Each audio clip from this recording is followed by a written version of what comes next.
Welcome back mga teknik sa aking YouTube channel. May panibago na naman akong idea sa inyong ibibigay. Ngayon mga teknik, bibigyan ko kayo ng idea kung ano nga bang magandang gamitin na soldering iron or panghinang kapag ka magre-repair kayo ng mga cellphone, kung ano man mga appliances. Kasi meron tayo dito tatlong klase ng panghinang. Mga teknik, at sa bago pa nating ka-teknik, iniimbitahan ko po kayo na sumali kayo sa aking raffle. Pwede kayo mga teknik manalo ng libreng LCD, libreng gawa ng cellphone. Mga teknik, ang gagawin nyo lang ay magko-comment kayo kung anong problema ng cellphone nyo at kung anong kailangan ng LCD. Pagka napili kayo mga teknik doon sa ating raffle, pwede na kayong manalo ng libreng LCD at libreng gawa ng cellphone. Kaya mga teknik, ano pang hinihintay nyo? Like, share, and subscribe. Lagay ko po mga teknik yung link sa description. Ipapaliwanag ko sa inyo kung paano siya gamitin at kung alin sa kanila yung pinakamaganda. Para kung sakaling bibili kayo, may idea na kayo kung ano yung bibili ninyo based doon sa kailangan ninyo. Yan mga teknik, meron tayo ditong tatlong klase ng panghinang. Meron tayo ditong gas type, yan. Gas type to. Meron naman tayo ditong battery type, yan, decharge. Bago, meron naman tayo dito yung disaksak, yan, karaniwang panghinang. Una mga teknik, dito sa gas type, yan, ang bala nito mga teknik ay kailangan nyo ng butane. Ganito. Yan. Yan. Bibili lang kayo nito. Kagandahan dito mga teknik ay wireless siya at saka napakabilis niyang uminit. Depende sa adjust ninyo. Yan. Dito siya linalagyan ng gas. Ididiin nyo lang dito. Papasok na yung gas. Bago kapag gagamitin naman ninyo, ay meron siya dito on-off. Yan. Kapag ka-on, i-adjust nyo dito. Maririnig nyo mga teknik, meron dito siyang parang nalabas na hangin. May kasama na yung gas. Bago, para siya uminit, sisindihan nyo dito siya ng lighter. Yan. Dito siya sinisindihan. Kapag ka nabuksan nyo na dito, yan, na-on nyo na dito, may nakasulat naman on, tamang adjust lang, sisindihan nyo siya dito ng lighter. Yan. Lalabas na dito yung apoy niya. Bago, magbabaga to, napakabilis niyang uminit. Kahit yung malalaking mga lid, kaya niyang tunawin. Tsaka, mabilis tong pang tanggal lang charger pin. Halimbawa, magpapalit kayo ng charger pin, gusto nyong mabilis ang matanggal yung pin, maganda tong gamitin. Tsaka, wireless. Kung sakaling magre-repair kayo sa labas, mas madali siyang dalahin. Yan.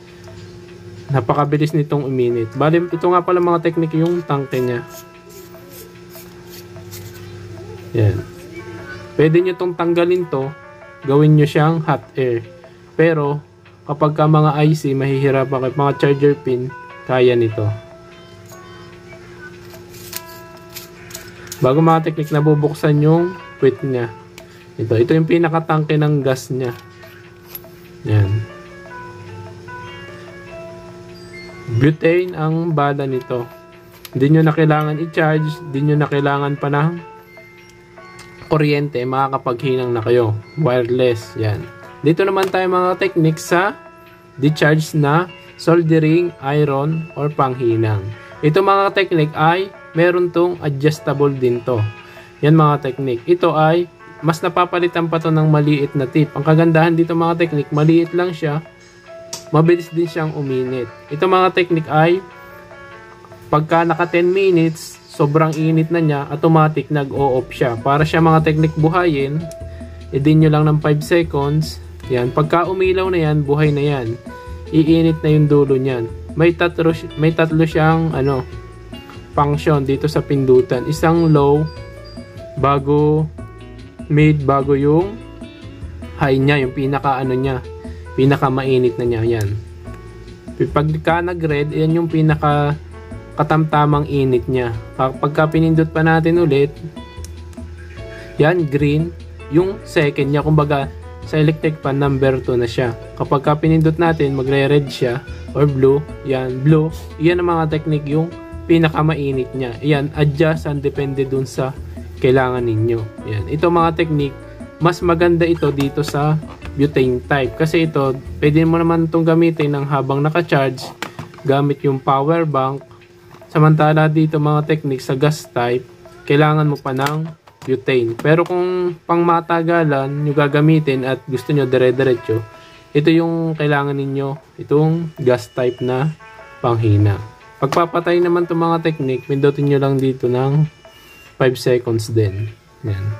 Off na siya. Mapapansin nyo mga technique, napakainit na yan. Hindi na kayang hawakan yan. Yung battery naman ito mga technique, natagal siya ng mga 2 hours kapag ka dire-diretso yung gamit. Maganda din to kapag ka mga home service, madali nyo siyang madadala. Halos ano lang siya, sinlaki lang siya ng Vivo Y11. Yan. Dito naman mga technique, dito sa karaniwan yan, itong di kuryente na panghinang. Ang mahirap kasi dito mga technique, kapag ka nagtatagal na siya, medyo napangit na yung dulo niya kasi mumurahin lang to. Meron naman mga maganda nito, nasa 1K plus, pero itong ating ito ay tigto 200 lang to, 250. Adjustable siya mga technique. Meron siya, i-adjust nyo lang siya dito. Ito naman mga technique, pang mga na to. Diba, ihihinang nyo ay mga sa TV na, or mga appliances, yung malalaki na kailangan yung ihinang. Madali ito pang baklas ng hinang. Kasi yung dulo niya, yan, meron siyang flat. Mapapansin niyo. Madali siyang pang ganun, pang tanggal ng mga parts na tatanggalin nyo kasi sobrang init nito. Mas mainit dito sa decharge tsaka dito sa gas type kasi pwede mo siyang adjust hanggang 400. Yan.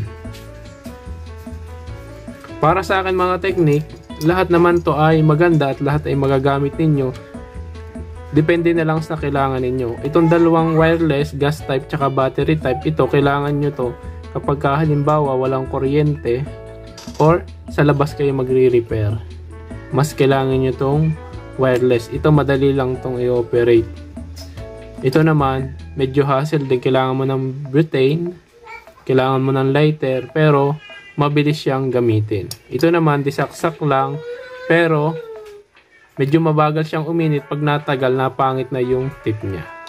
Yun mga technique, kung may tanong kayo, huwag nyo kalimutan mag-comment, mag-subscribe. Salamat sa panonood and God bless.